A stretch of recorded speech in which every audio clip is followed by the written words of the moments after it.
Welcome to universal talkies. So Sreeleela తన డాన్స్తో ఇక్కడ కుర్రకారిని ఉర్రు తొలగించిన విషయం తెలిసిందే. ఏ సినిమాలో అయినా సరే తన డాన్స్ మెంబర్ ఉంది అంటే ప్రత్యేకంగా ఆ డాన్స్ కోసం మాత్రమే ప్రేక్షకులు థియేటర్లకు వెళ్ళి మరి ఆ సినిమాని చూసొస్తున్న పరిస్థితులు ఇప్పుడు శ్రీలీల ఎప్పటి నుంచో టాలీవుడ్లో తన యొక్క హవాని సాగిస్తుంది.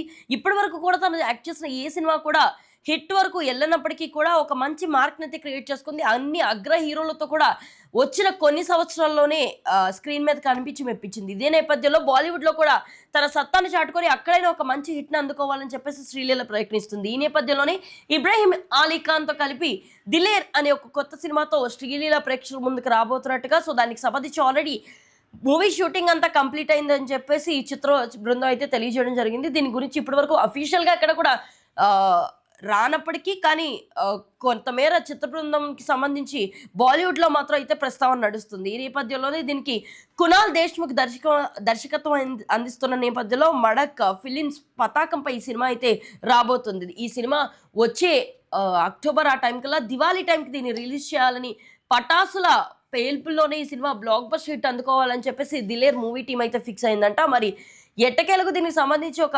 ప్రత్యేకమైన అధికారిక ప్రకటన కూడా ఇచ్చేలాగానే తొందరలో ప్లాన్ చేస్తున్నారు.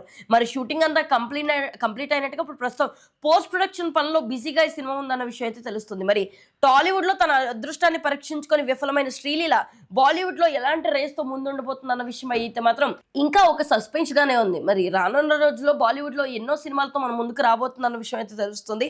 మరి శ్రీలీల బాలీవుడ్లో తన సత్తాను చాటుకుంటుందా, డాన్సర్ గారు మాత్రమే కాకుండా ఆర్టిస్ట్ గా కూడా ఒక మంచి పేరును సంపాదించుకుంటుందన్న విషయంపై మీరేమనుకుంటున్నారో కామెంట్ సెక్షన్ లో తెలియజేయండి. అండ్ మరిన్ని అప్డేట్స్ కోసం యూనివర్సల్ టాకీస్ ని ఫాలో అవ్వండి.